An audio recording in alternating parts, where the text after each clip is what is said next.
This is dailyfantasylobby.com. Hey everybody, and welcome to dailyfantasylobby.com's podcast. I am Christy, and I'm here with David, who is the owner/CEO of Daily Fantasy Lobby. How are you doing, David?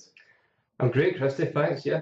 Wonderful. Happy summer to you. I know, this is it. This is our day. Look at this. You can see both of our arms. Full outfits. Incredible. Now, David is just back from the Big Apple. He's been at the FSTA Summer Conference. It's the Fantasy Sports Trade Association, I believe. That's right, yeah. So David's going to be talking us through some of the hot topics, some of the key insights that he garnered from this life-changing event.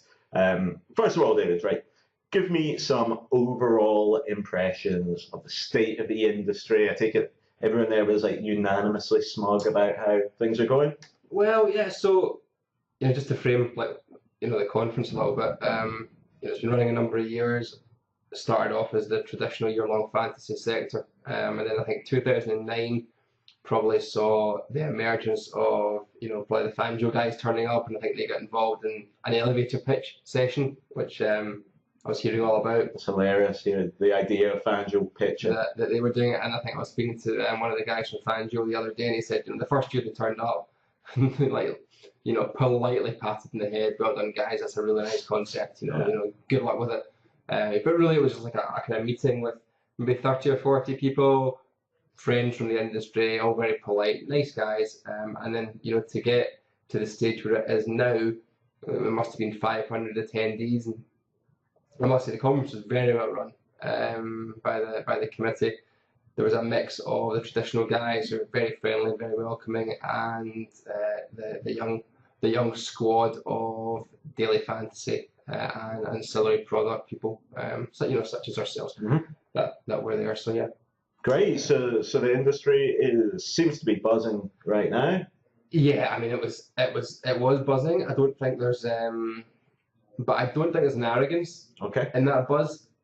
Sometimes I've been in other high growth sectors where there's a look at us, we are, the kings of the universe. Big hubris, the higher they climb, the harder they fall sort of thing. Yeah, didn't get that. Didn't get that feeling, so that was nice. I mean, there's people in there that will do very well. There were some terrific products on show. I spoke to some great people.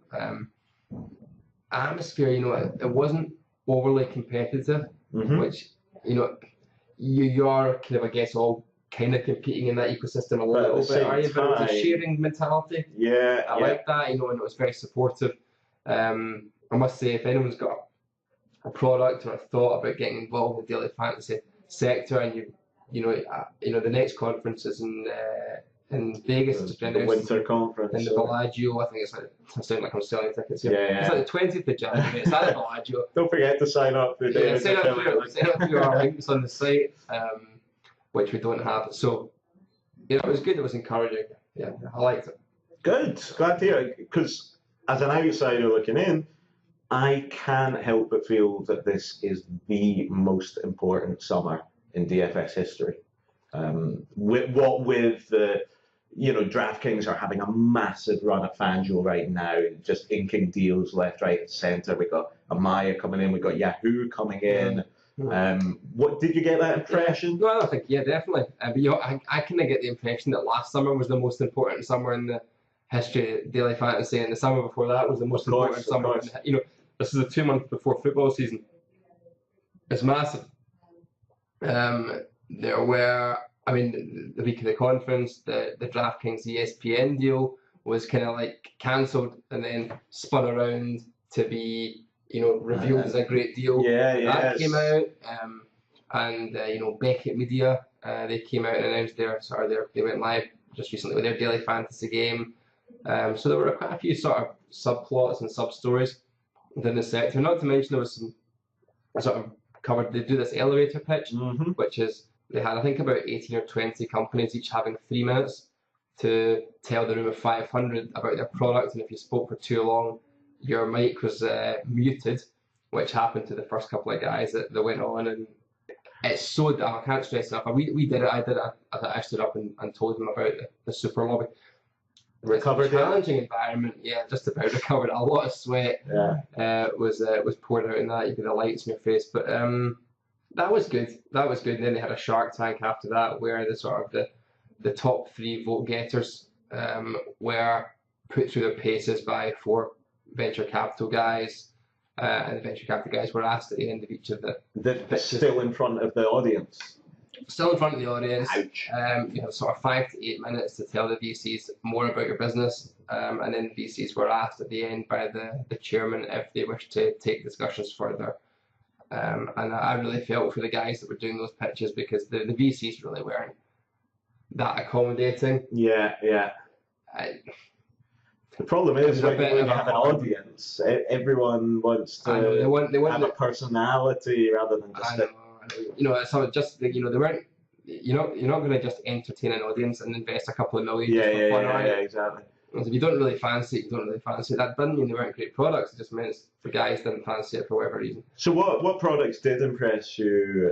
Some free advertising for you folks? Sure. So the Super Lobby guy stood up. Oh, you're fantastic. This guy. 3 minutes. Looked like he was under the lights a wee bit. A little bit. Now, he was good. There were the guys from the Side Prize that won it. Side Prize won. Yeah, looks like that was a nice idea. Where they're converting your young players into playing almost like side pots. That would help them that way. I thought it was a really cool product. One of the guys who didn't get through to the final 3 was I think it was called Blitz Pick. Great guy. Had a few beers with him afterwards.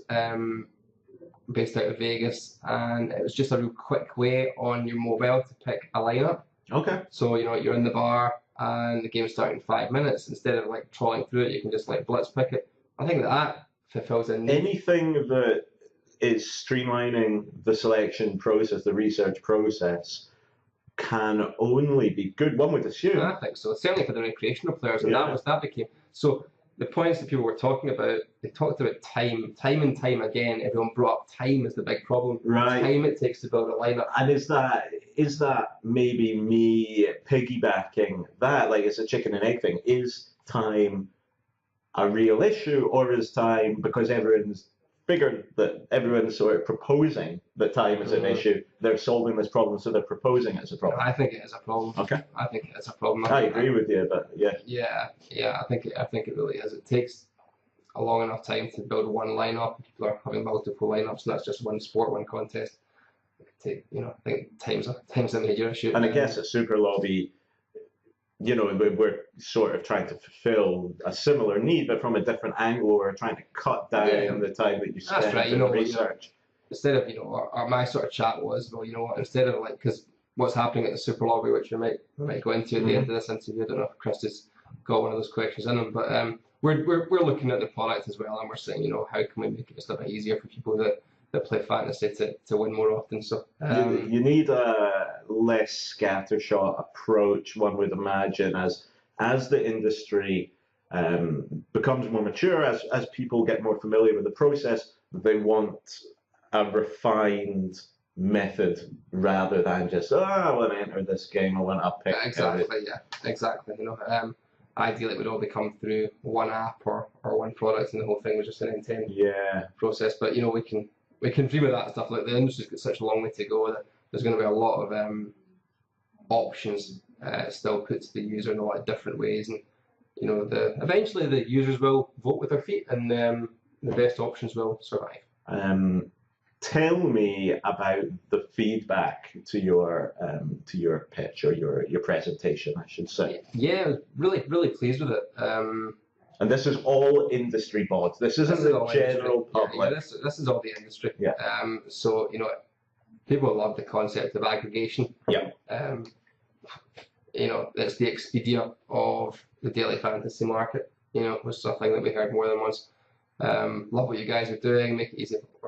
We don't really want this. This isn't a podcast to pat ourselves in the back, is it? But it was just good to hear, because you build product and you test it and you believe it's what people are interested in, but then that's actually nice to hear that. So outside validation is very important. No one ever talks about it. So this is probably the worst possible thing to say on podcast, but no one does seem to talk about the vulnerability of that's involved in the startup world. It's really difficult to, to have faith or to not succumb to the craziness, cabin fever. Yeah, I mean, you're hugely exposed in a startup. You most likely will fail.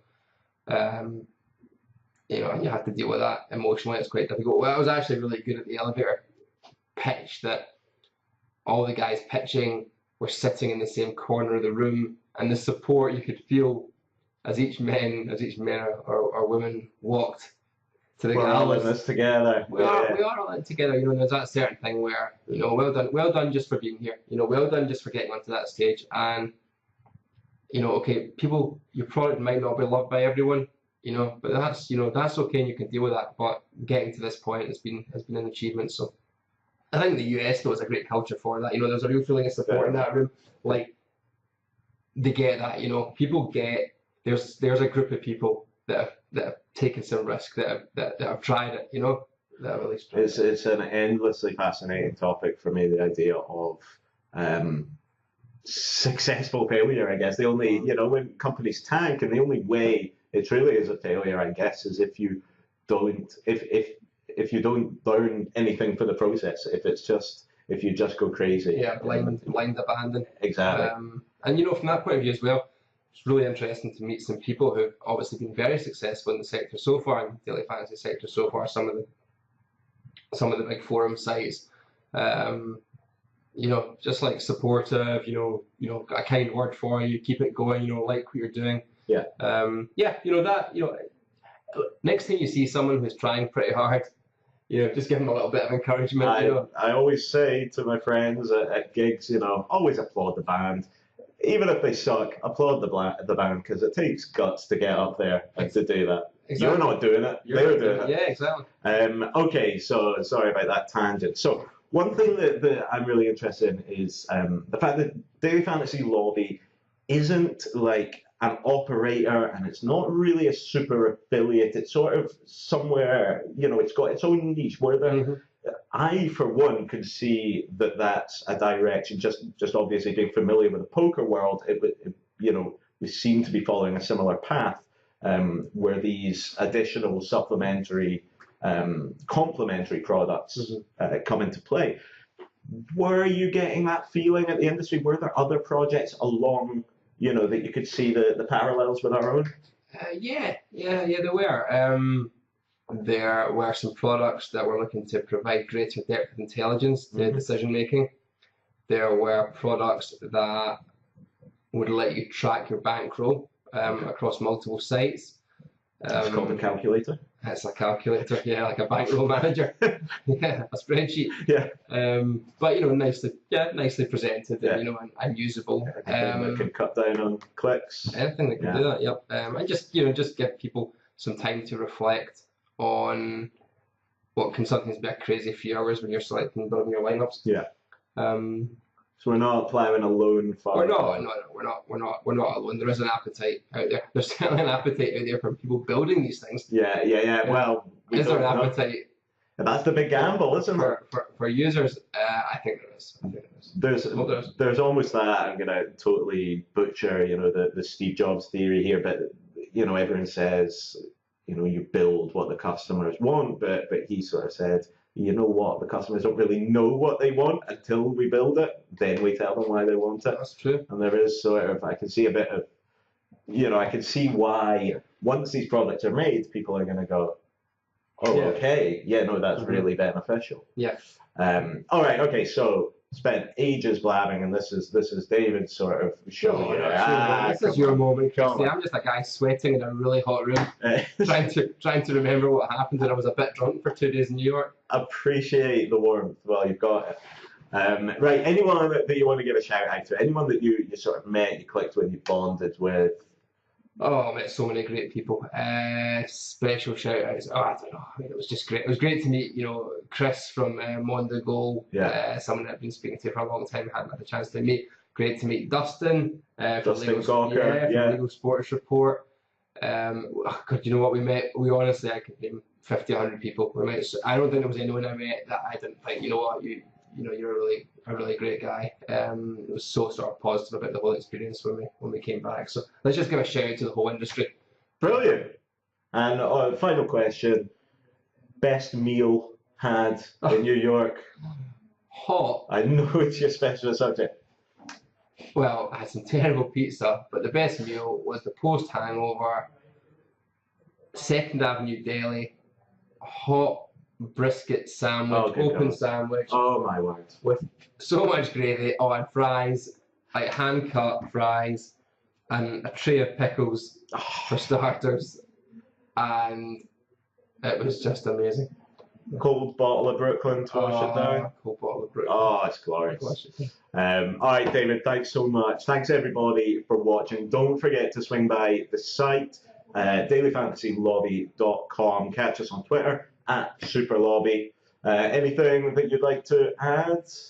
Yeah, just the last thing is that we're currently integrating other operators into the sort of Super Beautiful. Lobby. So we've had discussions with quite a few of the operators. If you yourself are an operator and you want your lobby to be integrated into the Super Lobby, we are about to launch in early August something which is hugely transformational to our business. Game changer alert. Huge game changer alert. So it's definitely the time to get involved and to make contact. So contact me personally if you want, David@dailyfantasylobby.com. You can catch me on LinkedIn as well, David Copeland. Get in touch. Great. Thanks so much, everybody. Bye-bye.